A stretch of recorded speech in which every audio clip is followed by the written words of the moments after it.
नमस्कार, मेरा नाम गौरव अग्रवाल है। एक बार फिर मैं अड़ी शो के साथ हाजिर हूं क्योंकि मुझे देश की पड़ी है। 13 फरवरी से एमएसपी समेत कई मांगों के साथ किसान दिल्ली कूच करने पर आमादा है। बीते दिनों में किसानों की सरकार से 4 राउंड बातचीत हो चुकी है, बावजूद इसके गतिरोध बरकरार है। आज इसी पर हम बात कर रहे हैं। तैयारी करके आए किसान, दिल्ली चलो का क्या समाधान? आज फिर पूरी तैयारी, यानी पोकलेन, जेसीबी, हुक वाली जेसीबी, ट्रैक्टर ट्रॉली, रेत भरी बोरियां, आई शील्ड, फेस मास्क, ढाल, पतंग के साथ किसानों ने हरियाणा बॉर्डर क्रॉस करने की कोशिश की। लेकिन किसानों को दिल्ली कूच करने से रोकने के लिए पुलिस प्रशासन का बंदोबस्त भी पूरा है। हजारों पुलिसकर्मी अलग अलग बॉर्डर पर तैनात हैं। आगे बढ़ने की कोशिश करने वाले किसानों पर ड्रोन से आंसू गैस के गोले दागे जा रहे हैं। ऐसे हालात में कई सवाल उठते हैं। आखिर किसानों की दिल्ली जाने की जिद क्यों है? क्यों जिद पर अड़े हैं किसान? आखिर किसानों की मांगों पर सरकार तैयार क्यों नहीं? आखिर सरकार के साथ किसानों की बातचीत बार बार बेनतीजा क्यों हो रही है साबित? आज अड़ी में हम ऐसे ही सवाल अपने मेहमानों से पूछेंगे, लेकिन पहले तसल्ली से आपको कुछ तस्वीरें दिखाता हूं। मैं डिटेल में वो तस्वीरें दिखाऊंगा। बिग वॉल पर आइए जरा, इस पर देखिए जरा, आपको एक एक तस्वीर दिखाता हूं। किसानों की तैयारी देखिए। ये आप देखिए, पिछली बार आंसू गैस के गोले झेलने पड़े, तो इस बार बाकायदा फेस शील्ड और फेस मास्क के साथ किसान आए हैं। ये जो आप देख रहे हैं, ये शील्ड आपको दिख रही है, और इसके अलावा किसानों के चेहरे पर आपको मास्क दिखाई पड़ रहा होगा। ये किसानों के चेहरे पर, ये आज शंभू बॉर्डर पर देखने को मिला है। सभी किसान फेस शील्ड, अधिकतर किसान, और मास्क पहनकर आए। यही नहीं, लाठी चार्ज से बचने के लिए किसान लोहे की ढाल तक लेकर आए। अब वो दिखाता हूं तस्वीर आपको यहां पर, कैसे लोहे की ढाल लेकर किसान आए ताकि लाठी चार्ज से वो बच सके। पिजार मुझे लोहे की ढाल की तस्वीरें यहां पर दीजिए, क्योंकि ये जो फेस आप देखिए, ये देखिए, ये देखिए, ये लोहे की पूरी शील्ड किसान लेकर आया है। उसके हाथ में ये शील्ड है ताकि लाठी चार्ज से या रबर की बुलेट भी दागी जाती है तो उनसे कैसे बचें, उसके लिए पूरी तैयारियां यहां पर। ये आप देखिए, ये किसान कैसे यहां पर शील्ड के पीछे बैठ गया। आप ध्यान से देखिए, ये है लोहे की ढाल जो आज किसान आंदोलन में देखने को मिली है। ये कुछ तैयारियां हैं जो सवाल खड़े करती हैं। इसके अलावा रेत की बोरियां लेकर किसान आए हैं कि जो अगर बैरिकेडिंग हो तो दोनों तरफ से रेत का प्लेटफॉर्म बनाकर वहां से गाड़ियां उन पर चढ़ा दी जाए। ये देखिए कैसे ये रेत की बोरियां हैं। एक हिसाब से आप कह सकते हैं न केवल प्लेटफॉर्म बन रहा है, बल्कि किसान इसके पीछे आड़ भी ले सकते हैं। अगर सामने से कुछ वहां पर मार्च हो तो इसके पीछे किसान आड़ भी ले सकते हैं। ये रेत की बोरियां आप देख सकते हैं। अब आपको एक तस्वीर और दिखाता हूं, हुक वाली तस्वीर। यह बहुत अहम तस्वीर है, जरा दिखाइए पीछे। आप देखिए, यह है हुक वाले ट्रैक्टर, बड़े बड़े हुक लगे हैं। अब इन हुकों से क्या किया जा सकता है? इन हुकों से बैरिकेडिंग को घसीटा जा सकता है, हटाया जा सकता है। ये हुक वाले ट्रैक्टर आज किसान वहां पर लेकर आए शंभू जी बॉर्डर पर। ये किसान कहां तैयारी कर रहे थे? क्या ये एक दिन में तैयार हो गया या ये लंबी तैयारी चल रही थी इस आंदोलन की? मॉडिफाइड ट्रैक्टर है, एक दिन में तो कोई ट्रैक्टर मॉडिफाइड नहीं हुआ होगा। ये इतने बड़े बड़े पंखे लगाकर किसान मॉडिफाइड ट्रैक्टर लेकर आए। जेसीबी मशीनें दिखी, जेसीबी मशीनें, पोकलेन मशीनें इस आंदोलन में दिखी हैं। आप देखिए, ये आप देख सकते हैं पोकलेन मशीन दिख रही है जिसको किसान लेकर आए। आज इसी पर बात करनी है। तैयारी के साथ आए किसान, दिल्ली चलो का क्या समाधान? और इस पर बात करने के लिए मेरे साथ एक बड़ा पैनल है। देखिए, इस पर बात करने के लिए मेरे साथ संजीव उनियाल हैं, राजनीतिक विश्लेषक, अतुल लोंढे पाटिल हैं, कांग्रेस के प्रवक्ता, बीजे पासी हैं, आम आदमी पार्टी के प्रवक्ता, डॉक्टर आलोक पुराणिक, अर्थशास्त्री, भी थोड़ी देर में मेरे साथ जुड़ेंगे, किरण पाल सिंह हैं, राष्ट्रीय उपाध्यक्ष भारतीय किसान यूनियन भानु के, और सतीश कनारसी हैं, प्रवक्ता किसान एकता संघ के। शुरुआत संजीव उनियाल आपसे। संजीव उनियाल, ये हुक वाले ट्रैक्टर, पोकलेन मशीनें, जेसीबी मशीनें, मास्क, शील्ड, ये क्या बताता है? अचंबा, बहुत बड़ा अचंबा है अपने आप में।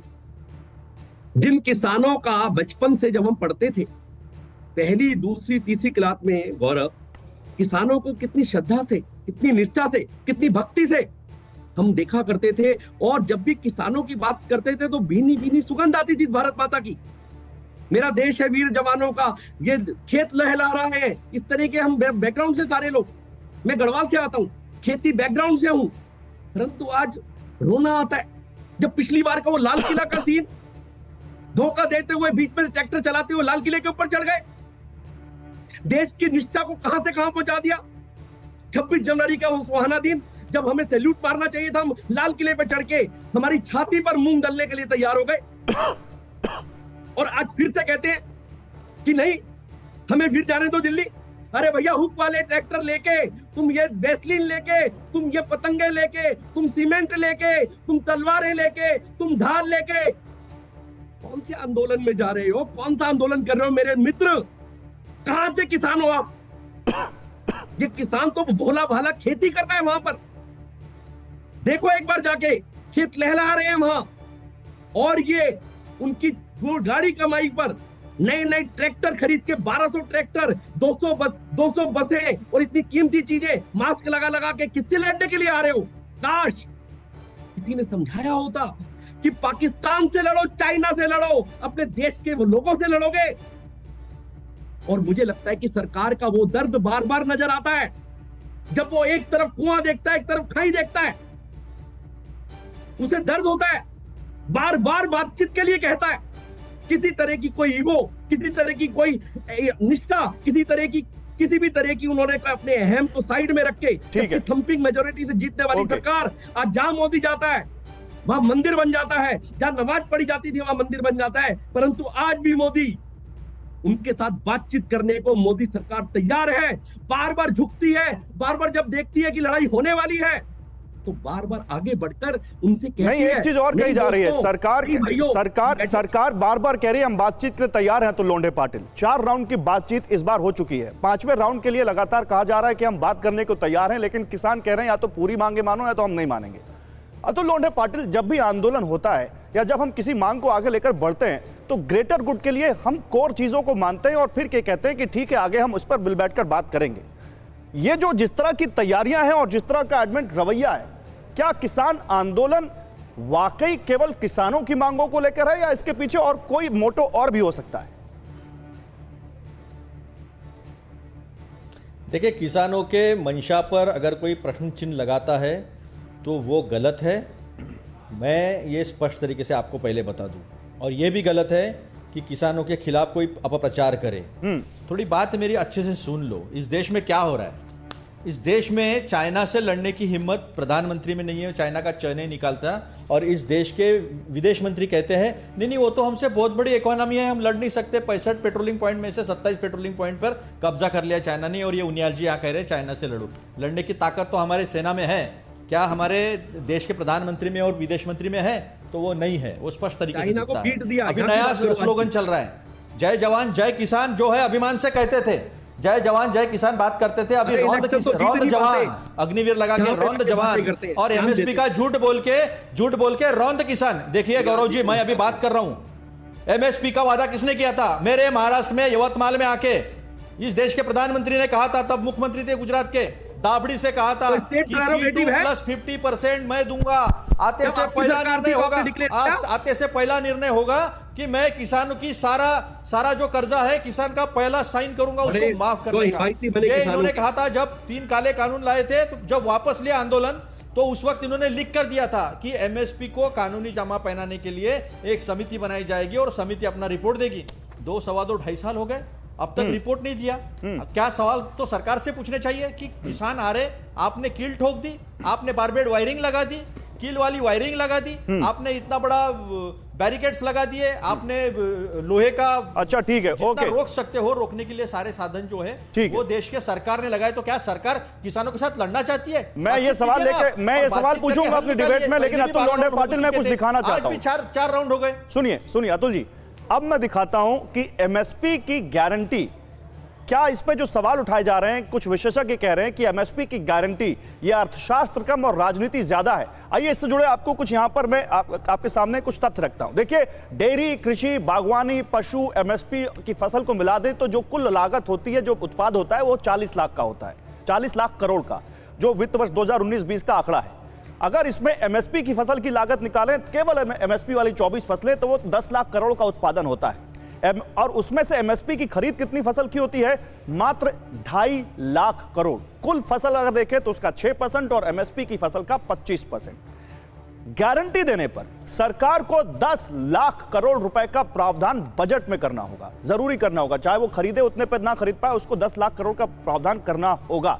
कुल बजट जो हमारा अभी 24-25 का है वो 45 लाख करोड़ का है। अब ऐसे में कुछ सवाल उठते हैं कि 10 लाख करोड़, इतनी बड़ी रकम केवल किसानों के लिए कहां से आएगी, जबकि इंफ्रास्ट्रक्चर पर, कैपिटल एक्सपेंडिचर पर हाईएस्ट एवर इस बार का जो एलोकेशन है वो 11 लाख करोड़ का है। अर्थव्यवस्था पर गंभीर असर अगर इसका होता है तो क्या उसके लिए हम तैयार हैं? और लोकसभा चुनाव जो ये टाइमिंग है, उसके वक्त ये आंदोलन जो हो रहा है, इसके पीछे क्या राजनीति है या इसके पीछे खाली अर्थशास्त्र है? बताइए भाई, क्या आपका क्या कहना है किरणपाल सिंह जी? ये केवल खाली अर्थशास्त्र है या इसके पीछे राजनीति है? देखिए, मैं भारतीय, मेरी आवाज आ रही है? जी आ रही है। गौरव जी,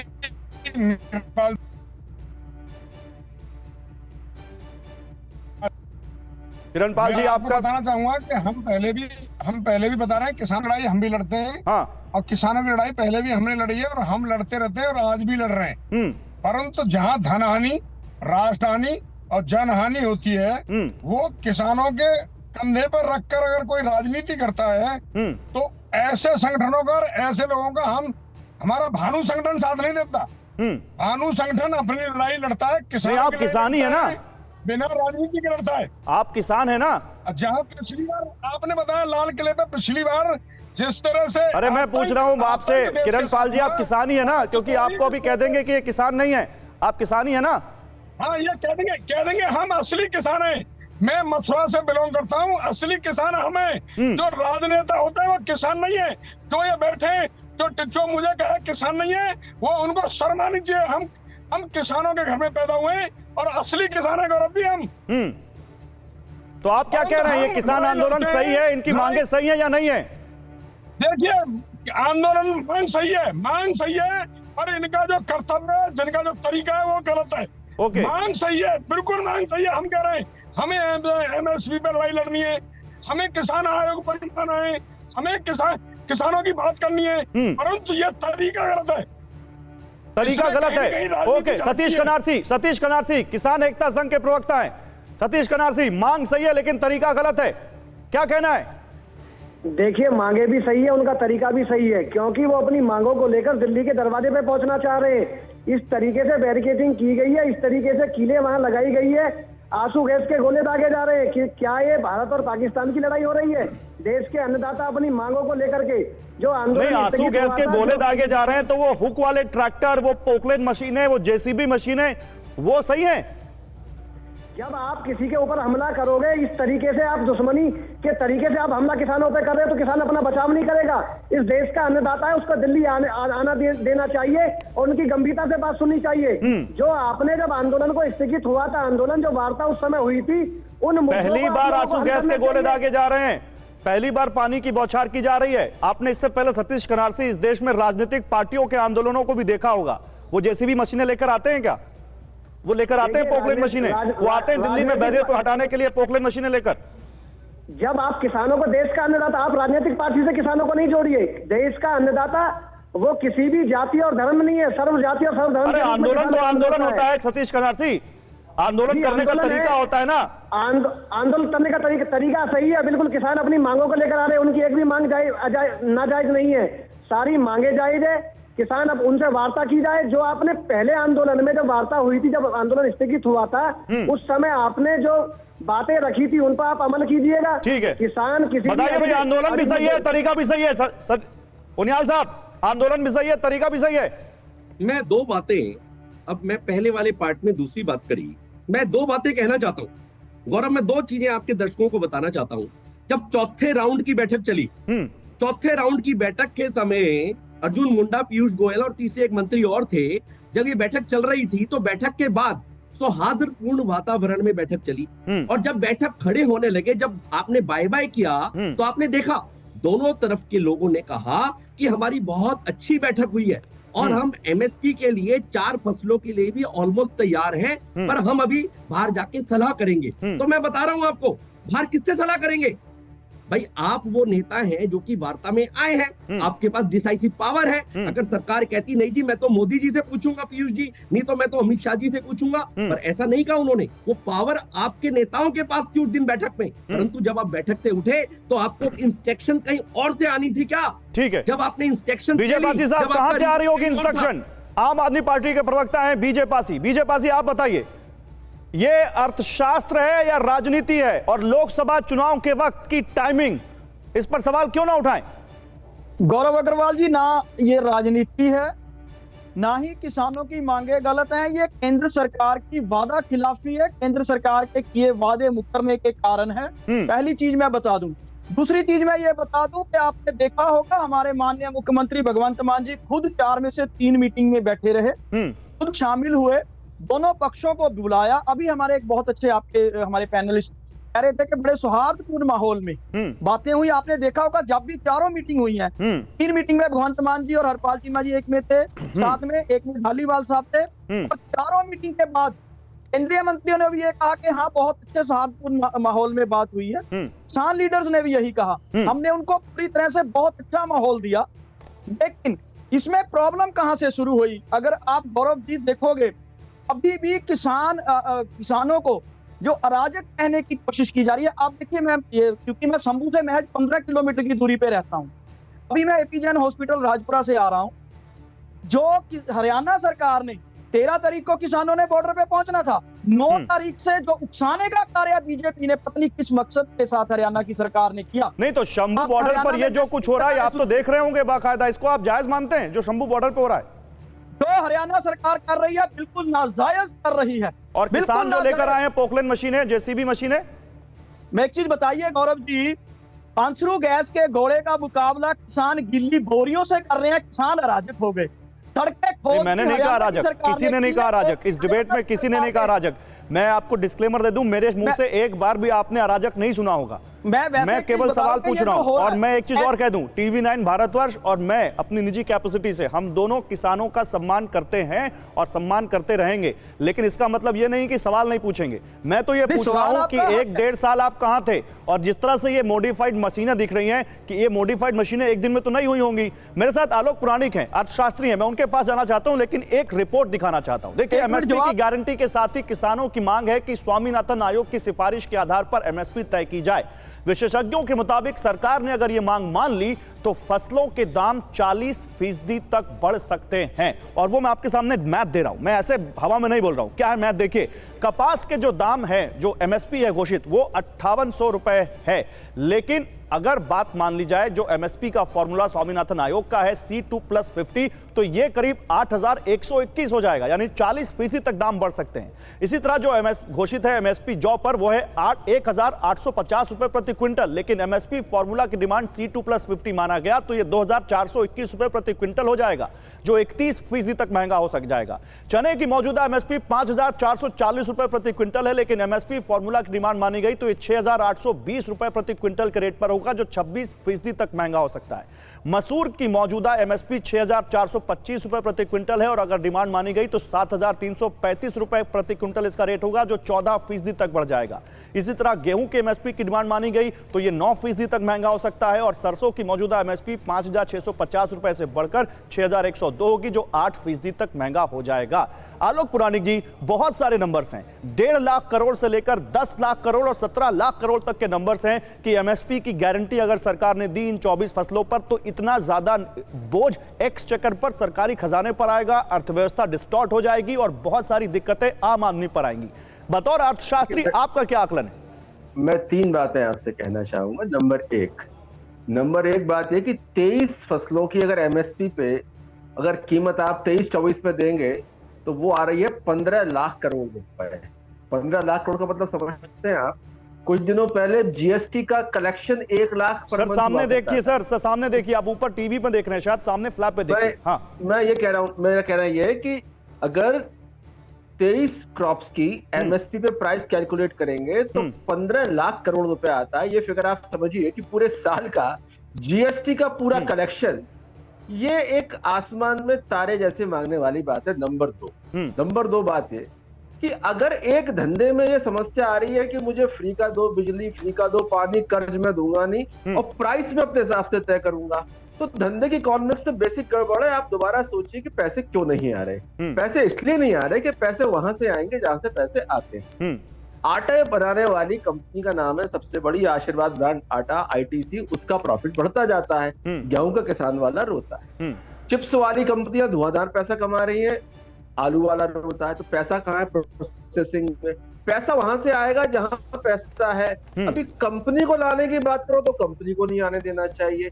यानी एक ऐसा स्ट्रक्चर बन गया है कि हम उस सेटअप में ही काम करेंगे जिस सेटअप में काम करना है। वो सेटअप 100 साल पुराना सेटअप है, आपको नए हिसाब से काम करना है, नए हिसाब से हम काम करेंगे नहीं। तो मुझे ये लगता है कि ये एक तरह से एक दुष्चक्र में एक सेटिंग है कि इससे बाहर निकलना नहीं है, इसी में घूमते रहना है। तो मुझे कुल मिला के लगता है कि ये मांगे ऐसी हैं। तब तो सर फिर एक सीधा सा सवाल जो मैं लगातार पूछ रहा हूं, ये किसान आंदोलन के पीछे अर्थशास्त्र ज्यादा है या राजनीति ज्यादा दिखती है आपको? इसमें प्योर सिर्फ राजनीति है। हाँ। अर्थशास्त्र का इससे कोई लेना देना नहीं। बताइए अभी अतुल जी, प्योर राजनीति है, अर्थशास्त्र नहीं दिखता। और मैं तो सीधा सवाल पूछता हूं, कांग्रेस पार्टी को भी इसमें अपनी राजनीति दिखती है लोकसभा चुनाव की, इसलिए कांग्रेस पार्टी फुल सपोर्ट में? अपेक्षा करता हूं गौरव जी कि आप बीच में टोकेंगे नहीं और थोड़ा सुन लेंगे, क्योंकि अर्थशास्त्र की बात है। देखिए, अगर राजनीति अगर किसी ने की तो इस देश के प्रधानमंत्री सम्माननीय नरेंद्र मोदी जी ने की, जब उन्होंने कहा C2+50% मैं दूंगा और किसान का सारा कर्जा माफ कर दूंगा, पहला निर्णय मैं ये लूंगा। और बाद में हलफनामा लिख कर दिया सर्वोच्च न्यायालय में कि हम ऐसा कर नहीं सकते। राजनीति कहीं थी तो राजनीति यहां थी। अब रही अर्थशास्त्र की बात। अभी अर्थशास्त्री यहां बैठे हैं, उन्हें मैं थोड़ा बता दूं अर्थशास्त्र के बारे में कि एमएसपी जो है, एमएसपी पे कितनी ज्यादा खरीदी जो डिपेंड करती है, वो मार्केट हमने डिस्टॉर्ट होने से बचाया या नहीं, ये पहले एमएसपी का उद्देश्य है। एमएसपी का उद्देश्य किसान के एक पर्टिकुलर लेवल के नीचे प्राइसेस नहीं जानी चाहिए। अब ऐसा कई बार हुआ है कि जब प्राइसेस ऊपर जाती है तो खरीद नहीं होती है, प्राइसेस नीचे जाने के बाद व्यापारी खरीद लेते हैं और व्यापारी खरीदने के बाद जो है एमएसपी पे सरकार को बेचते हैं। ये सच्चाई है इस देश की। असिमेट्रिकल नहीं है मार्केट जो है, वो सिमेट्रिकल नहीं है, असिमेट्रिकल है किसान के लिए। तो मैं आपको कई बार बता दूं, आपने कपास के रेट बताए, मैं आपको 2014 में कपास जो है 8,000 साढ़े 8,000 प्रति क्विंटल जो है बैल्स के जो है यहां पर महाराष्ट्र में गया है। तो कपास कम पैसे में बेचना पड़ता है जब वो दिवाली आती है, दिवाली के पहले बेच देता है, मार्केट में व्यापारी उठा लेता है। तो सारी बात जो आज पांच क्रॉप की बात हुई है कि 5 क्रॉप को हम 5 साल तक देंगे, तो कॉन्ट्रैक्ट फार्मिंग लाने की कोशिश है। जब एमएस स्वामीनाथन को जब भारत रत्न दिया और हमारे किसान नेता को जब दिया जगजीवन राम जी को, तब यह बात हुई कि नहीं उन्होंने तो कोऑपरेटिव फार्मिंग को अपोज किया था और यहां पर तक कॉन्ट्रैक्ट फार्मिंग लाने की कोशिश हो रही है। अब मुझे एक बात बताइए, रोटेशन फसल का करना है हमें, हमें जवाब लेते हैं सर, बहुत लंबा हो गया। अब मुझे लगता है आलोक जी को जवाब देना चाहिए। अभी खत्म नहीं हुआ। नहीं सर, अब मैं पूरा टाइम थोड़ा दे सकता हूं, कंप्लीट करिए जल्दी। अर्थशास्त्र की बात यह है, 10 सेकंड दीजिए सिर्फ। एमएसपी पे खरीदी तभी करनी पड़ती है सबसे ज्यादा पैमाने पर जब आपका मार्केट आप खुद डिस्टॉर्ट करते हो। ठीक है। इस देश के प्रधानमंत्री ने कहा था कि आप तुअर दाल ज्यादा बनाओ, ओके। तो 5 गुना ज्यादा बना दी, तो फिर मोजाम्बिक से आपने इंपोर्ट क्यों किया? आलोक जी जवाब। देखिए, सारी समस्या पंजाब से पैदा होती है, उसका पूरा एक रैकेट है। रैकेट ये है कि पंजाब के किसानों को आप अगर इन्वेस्टिगेशन करेंगे जाके तो पंजाब के किसान, बड़े किसान जाके यूपी के छोटे किसान से जाके वो लेकर आते हैं और उसे एमएसपी में बेचते हैं। पूरे देश में सिर्फ पंजाब के किसानों को प्रॉब्लम है, बाकी आपको किसान दिखाई इसलिए नहीं पड़ते कि पूरा गणित पंजाब का इस तरह से बना दिया गया है कि हम ना तो बिजली फ्री चाहिए, पानी फ्री चाहिए, कर्ज वापस देंगे नहीं, रेट हमें अपने हिसाब से चाहिए। ये प्योर एक तरह का कपास कहां बनती है? सिर्फ पंजाब में कपास बनती है क्या? मैं बात कर रहा हूँ गेहूं की सर। आप जब बोल रहे मैं बोल नहीं रहा था, मैं आपसे मेरी बात सुन लीजिए। पैसे वहां से आएंगे जहां से पैसे सर, मैं सिर्फ आलोक सर, मैं सिर्फ आपको इतनी बात पूछना चाहता हूं, क्या कपास पंजाब में बनती है क्या कपास? सर सवाल ये है, इस वक्त किसान पंजाब से महाराष्ट्र कहां बनती है? अरे अच्छा रुकिए, मैं आप लोगों के पास आ रहा हूं। एक बड़ी खबर आ रही है, हरियाणा के खनौरी बॉर्डर पर पुलिस पर हमला हुआ है। हमले में 12 पुलिसकर्मी घायल हो गए। देखिए, एक बहुत बड़ी खबर आ रही है, हरियाणा के खनौरी बॉर्डर पर पुलिस पर हमला हुआ है। हमले में 12 पुलिसकर्मी घायल, ये हरियाणा पुलिस का कहना है। पत्थर और लाठी से हमला किया गया, ये हरियाणा पुलिस का कहना है। 12 पुलिसकर्मी घायल हैं। मोहित मल्होत्रा हमारे संवाददाता जुड़ चुके हैं। मोहित, कौन लोग हैं जिन्होंने ये हमला किया, क्या जानकारी है इस बारे में?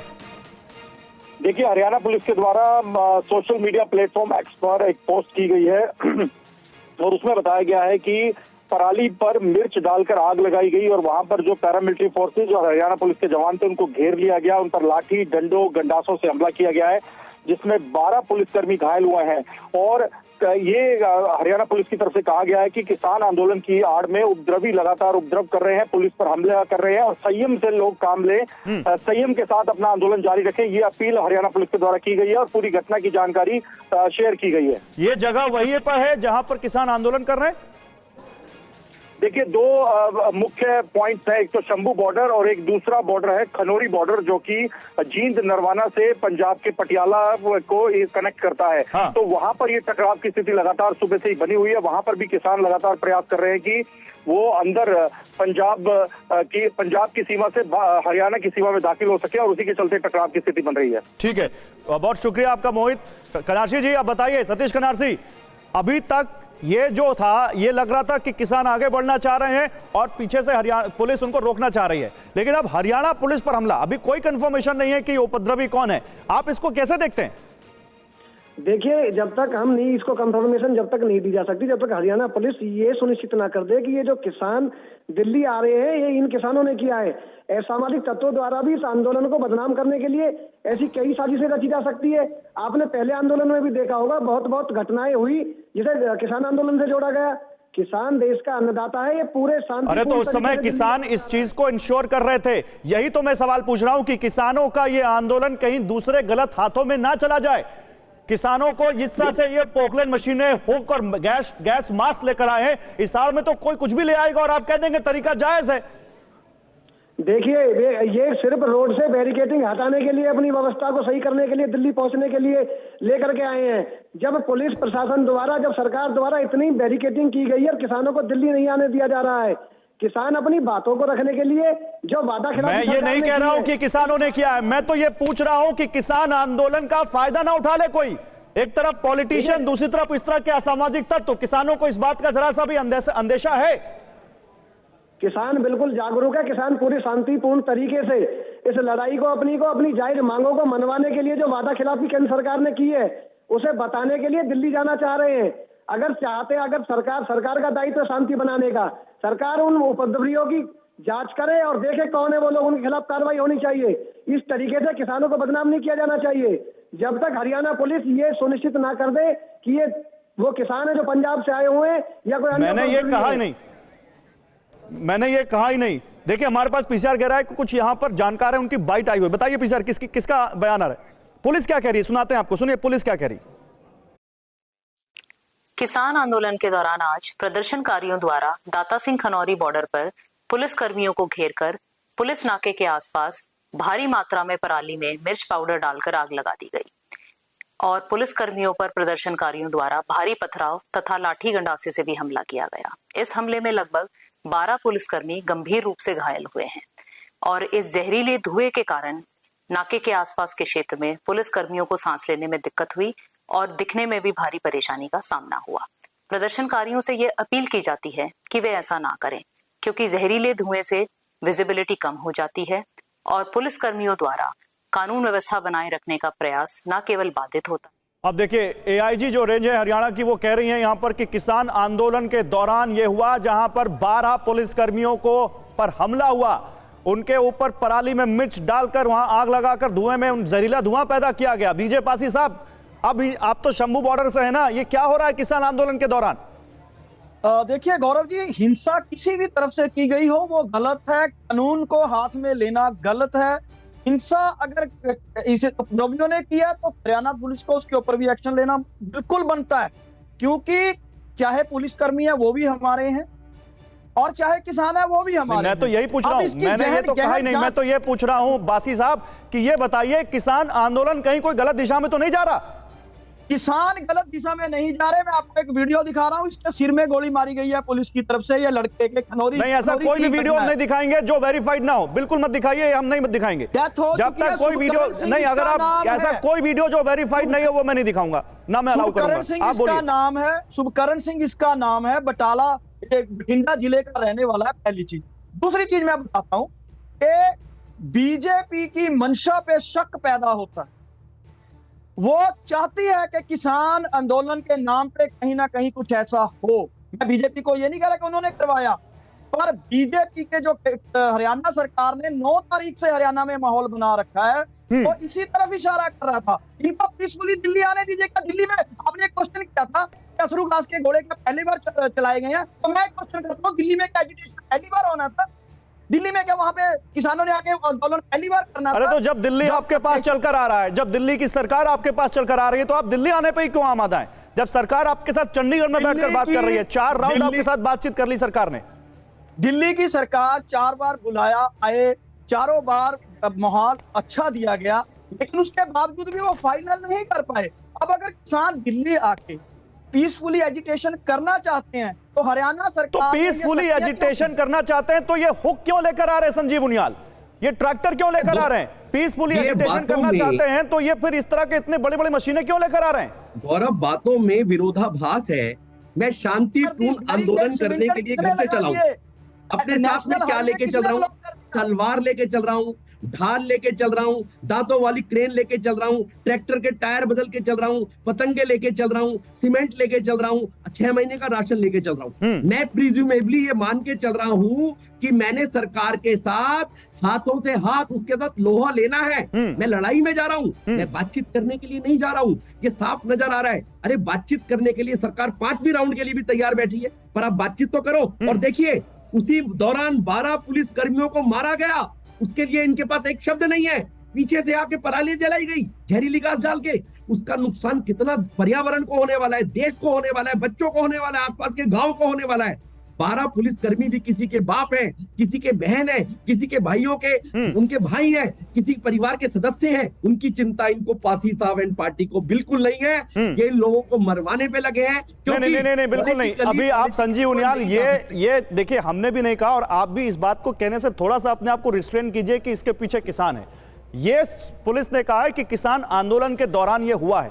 अब कौन है तो पुलिस खुलासा करेगी, लेकिन किसान आंदोलन कहीं गलत हाथों में तो नहीं चला जा रहा। सवाल तो ये है, जैसे ही गौरव इस तरह की घटनाएं होंगी, पिछली बार भी ऐसा हुआ था, तो किसान लोगों ने अपने हाथ खड़े कर दिए थे कि हमारे किसान भाई नहीं है।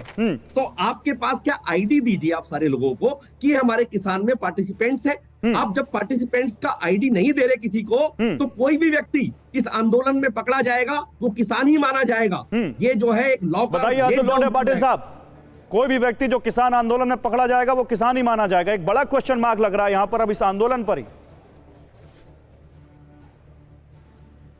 ऐसा है कि लास्ट टाइम हमने देखा था, जो आदमी ने लाल किले पर जाकर झंडा फहराया था, उसकी फोटो प्रधानमंत्री जी के साथ, रविशंकर प्रसाद जी के साथ, सनी देओल के साथ, पूरे बीजेपी के लोगों के साथ उसकी फोटो। यही इसलिए लाल किले में घुसाना चाहते हैं। एक दूसरे पे आरोप प्रत्यारोप करके किसानों को बदनाम करने का फंडा बंद कीजिए। किसानों से बात कीजिए, पाटिल को मैं जवाब देना चाहूंगा। सवाल मैं भी खड़े कर सकता हूं। 70 साल के आजादी के देश में 70 साल में इस देश में तुम्हारी क्या स्थिति हो गई है? ना कभी सरकार ने तुम्हारी में मत आइए, तुम्हारी में मत आइए। बात सुन लीजिए मेरी पूरी। आपके बीच में नहीं बोला मैं, आपके बीच में अतुल लोंढे पाटिल अपने परिवार को देखिए, पहले अपने गिरमान में झांक। इसके पहले भी ये पॉलिटिक्स से तो चल नहीं पा रहे आप। हाँ, अपने गिरिमान में झांक लीजिए। 70 साल में कभी भी 70 साल में कभी भी ऐसा नहीं हुआ। कौन बात कर पाए? कौन बीच में बात कर रहा है? नहीं पाए। कौन बीच में बात कर रहा है? वहां पर बीच में क्यों बात कर रहे हो? सवाल ये भी है कि आज तक क्यों नहीं हुआ ऐसा? आज तक किसान को इस तरह से क्यों जाना पड़ा? आज तक किसी देश की पुलिस ने और किसी ने इस तरह से किसानों पे छर्रे, प्लास्टिक की गोलियां और इस तरह से गोलियां नहीं चलाई। और इस तरह से ऊपर से ड्रोन से आंसू के गोले नहीं दागे। आप बताओ उन्नीयाल जी, उन्नीयाल जी, भाजपा के प्रवक्ता, ये बताइए, ये पूछिए देश के प्रधानमंत्री से कि 70 साल में पहले ऐसा क्यों नहीं हुआ? 70 साल में ऐसा पहले हमारा कुनबा ठीक है, अपने परिवार को संभालो भाई, अपनी गुरबान में झांको भाई। अपनी क्या स्थिति हो गई भाई? बेचारे बन के रह गए भाई। अब इस आंदोलन के थ्रू मोदी को किसानों को बदनाम करना बंद कीजिए। इस देश को बदनाम मत करो, इस देश को बदनाम मत करो। थर्ड इकोनॉमी देश के कई मंत्रियों ने जब खालिस्तानी कहा, ने बताया कई मंत्रियों ने जब कहा रुकिए, अब आपस में लड़ लेंगे आप लोग, मुझे यही मालूम है। जब मुद्दे पे बात होती है तो आपस में लड़ लीजिए आप लोग, ठीक है? रुकिए, क्योंकि समय खत्म हो चुका है। अब मैं आपको जाते जाते एक और अंकगणित दिखाना चाहता हूं। देखिए, बात हो रही है 1.5 लाख करोड़ के अंकगणित की, वो हम बाद में बताएंगे। लेकिन एक जो हमारे पास है वो है कि कैसे केवल 3 मांगे अगर मान ली गई, केवल 3 मांगे, तो कैसे ये जो अंकगणित है ये बहुत ज्यादा आगे बढ़ जाएगा। एमएसपी की गारंटी दी तो 1.5 लाख करोड़, और अगर एमएसपी का रेट निकालने का फॉर्मूला माना गया 13 फसलों पर ही केवल तो 2,29,000 करोड़। और अगर मनरेगा का 6 गुना करने का, अगर उनका 6 गुना करने की मांग मानी गई तो वो करीब जो अभी 86,000 करोड़ है वो बढ़कर 5,16,000 करोड़ होगा। यानी केवल इन 3 मांगों को मानने से 8,95,000 करोड़ आता है। और यह आंकड़ा बार बार बढ़ रहा है, कोई 15 लाख करोड़, कोई 10 लाख करोड़। और यही किसानों से सवाल है कि क्या उन्होंने इसका कोई मैथ किया है, क्या उन्होंने इसकी कोई अंकगणित निकाली है। कनारसी साहब, एक छोटा सा रिएक्शन 10 सेकंड का, आप लोगों ने कोई मैथ की है? बस कुछ भी, आप बस हमें एमएसपी की गारंटी दे दीजिए। आपने सोचा है कि आपको एमएसपी की गारंटी मिलेगी तो जो आप आटा खा रहे हैं वो आपको कितने का मिलेगा? आप जो आप इस्तेमाल कर रहे हैं चीजें वो कितनी महंगी हो जाएंगी? देखिए, आटा के जो किसान अपने खेत में अन्न उगाता है, जो गेहूं की पैदावार करता है, उससे देश को, पूरे विश्व को आटा मिलता है। किसान देने वाला है। जब कोई कंपनी अपनी कोई प्रोडक्ट बनाती है, आप सुनिए, जब चिप्स बनाती है, मतलब आपने नहीं इसको सोचा। ठीक है, इस पर कभी आगे बात करेंगे। बहुत शुक्रिया आपका, आप सभी लोगों का बहुत शुक्रिया हमसे बात करने के लिए।